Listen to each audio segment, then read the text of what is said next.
समय बहुत खराब आने वाला है। 20 साल तक जो बेटी और बेटा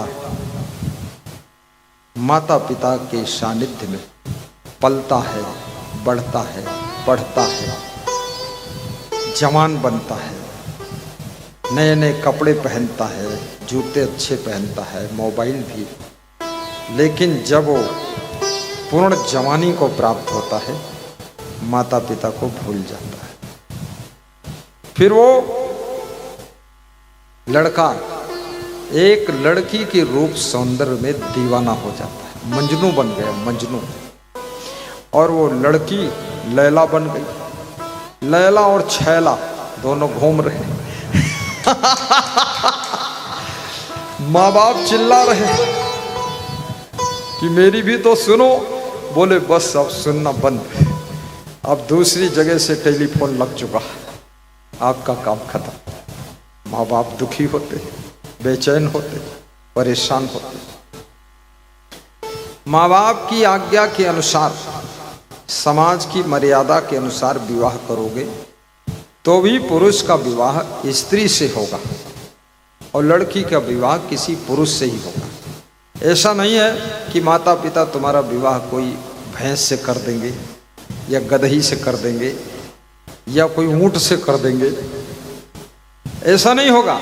और मनमानी विवाह करोगे तो भी आप, लड़का लड़की से ही करेगा और लड़की लड़के से ही करेगी।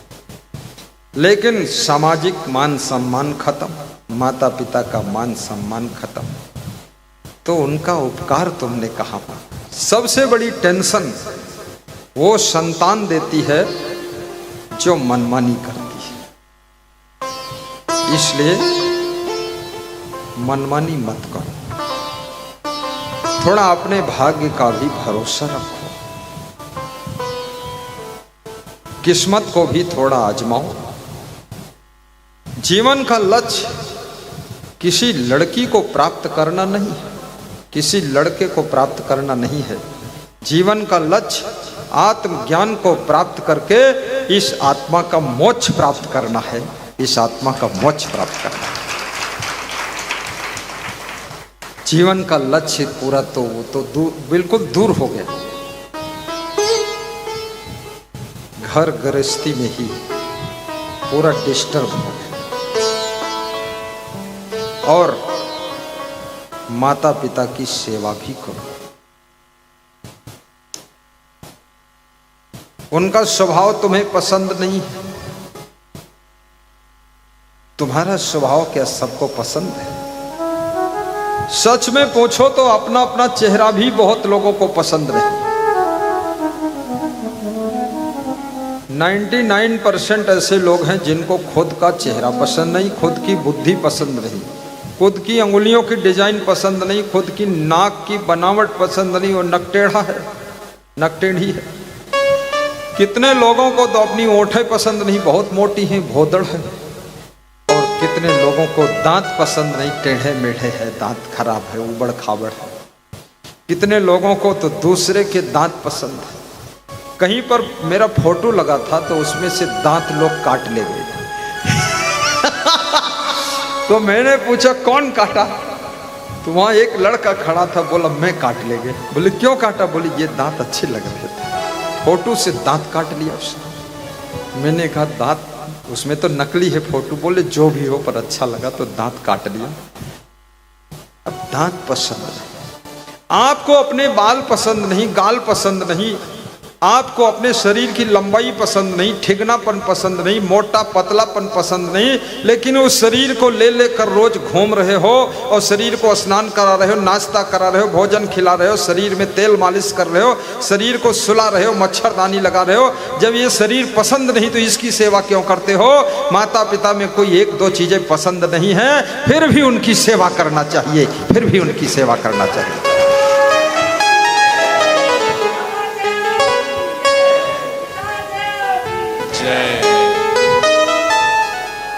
पसंद कहाँ है? जिस घर में सोते हो घर पसंद नहीं, जिस गाड़ी में चलते हो गाड़ी आपको पसंद नहीं। मैं अपनी बात बताता हूँ, मुझे ये टीन सेट पसंद नहीं, पर प्रवचन इसी में करता हूँ क्योंकि ये काला काला हो गया, मुर्चा खा गया, नहीं पसंद, पर करना पड़ेगा। ये कैसे होगा गोरा गोरा, ऐसे ही रहेगा। दूसरा लगाओगे वो भी 10 साल में काला काला हो जाएगा, जंग मुर्चा खाएगा। याद रखना, जो पसंद में भी अपनी पसंद रखता है और नापसंद में ही पसंद को पैदा कर लो, और जब नापसंद में पसंद को पैदा करोगे तो याद रखना, जहां तुम्हारी पसंद पैदा हो जाएगी वहीं परमानंद पैदा हो जाएगा, आनंद पैदा हो जाएगा। तुम्हारे पति से सुंदर कोई पति नहीं, तुम्हारी पत्नी से सुंदर कोई पत्नी नहीं है, और तुम्हारे गुरु से टॉप का कोई गुरु नहीं है। भगवान को तुम्हारे सामने खड़ा कर दिया जाए तो भगवान में भी सब कुछ पसंद नहीं आएगा। भगवान कृष्ण के सामने जब तुलसीदास खड़े हुए, तुलसीदास ने भगवान कृष्ण से कहा कि बड़े सुंदर लग रहे हो भगवान कृष्ण, का कहो छवि आपकी, भले बने हो नाथ, बड़े सुंदर बनकर बैठे हो, बांसुरी लेकर मुस्करा रहे हो, तेरी मुस्कनियां फुदकनियां। लेकिन तुलसी बोला, मैं सर नहीं झुकाऊंगा, तुम्हारे पांव नहीं छूंगा, हाथ नहीं जोड़ूंगा, नमस्कार नहीं करूंगा, चाहे जितनी बांसुरी पकड़ लो। तो पीछे दूसरा भगत खड़ा था, बोले तुलसी तू इतना विद्वान होकर ये क्या बोल रहा? बोले एक कमी है कृष्ण में। बोले क्या? बोले धनुष बाण इनके हाथ में नहीं है। देखो कृष्ण में तुलसी जैसे विद्वान व्यक्ति को कमी दिख गई और कहा तुलसी मस्तक तब नवय जब धनुष बाण लो हाथ, मैं मस्तक तभी झुकाऊंगा जब धनुष बाण हाथ में लोगे। सब ठीक है, बहुत भले हो, बड़े सुंदर लग रहे हो, बड़ी सुंदर छवि है तुम्हारी, लेकिन धनुष बाण की कमी है, इसलिए मैं नमस्कार नहीं करूंगा। तुलसी जैसे विद्वान को भगवान कृष्ण में कमी दिख रही, और कमी क्या? धनुष बाण नहीं हाथ में, ये कमी है। बांस का धनुष बाण भी है, बांस की बांसुरी भी है, लेकिन उनको धनुष बाण चाहिए क्योंकि वे राम भक्त हैं, राम के हाथ में धनुष बाण है। इसलिए राम से इतना प्रेम हो गया कि राम से प्रेम करते करते उनके धनुष बाण से भी प्रेम हो गया। अब उनका राम वो है जो धनुष बाण पकड़े हो, जो धनुष बाण न पकड़े हो, बांसुरी पकड़े हो, उनको वो झुकना नहीं चाहते हैं। सोचो तुलसीदास भी कृष्ण से कहते हैं तब पसंद करूंगा जब धनुष बाण पकड़ लोगे।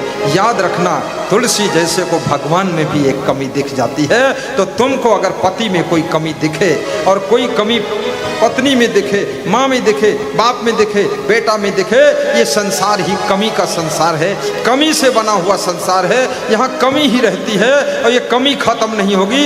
एक दिन तुम दुनिया से कम हो जाओगे, लेकिन कमी बनी रहेगी। इस कमी में ही अपने आप को प्रेम करना सिखाइए और सबके साथ हंसने से रह। हर माँ बाप की इच्छा है हमारी संतान सत्संगी बन जाए, संस्कारी बन जाए, सुविचारी बन जाए।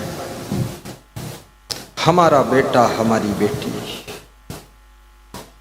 शिक्षा के साथ साथ सभ्यता, शालीनता, शिष्टता, भद्रता, सौम्यता भी सीखे। और यदि शिक्षा आपने अपनी संतान को बहुत दे दिया है, उसे संस्कार नहीं मिल सके, तो याद रखना आपका शत्रु आपकी ही संतान बन जाएगी। जितना वो दुख देगी उतना दुश्मन भी दुख नहीं देगा। लोग अपने बेटा से जितना दुखी है, बहू से जितना दुखी है, लोग जितना बेटी से दुखी है, दामाद से दुखी है, आप पता लगा लो पड़ोसियों से उतना आप दुखी नहीं है, गांव वालों से उतना आप दुखी नहीं है जितना अपने सगे भाई से दुखी है। भाई भाई के साथ बेईमानी कर रहा है, भाई भाई का मर्डर कर रहा है, बेटा बेटी सब मनमानी कर रहे हैं, माँ बाप की वैल्यू खत्म होती जा रही है। याद रखना, दुख बढ़ता जा रहा, टेंशन बढ़ती जा रही। और जो माँ बाप की वैल्यू खत्म कर रहे हैं वह स्वयं जब माँ बाप बनेंगे तो उनको बाप कहने वाले उनकी वैल्यू कब रखेंगे? कभी नहीं रखेंगे। इसलिए अपनी वैल्यू बनाना है तो अपने माँ बाप के चरणों में झुक जाइए।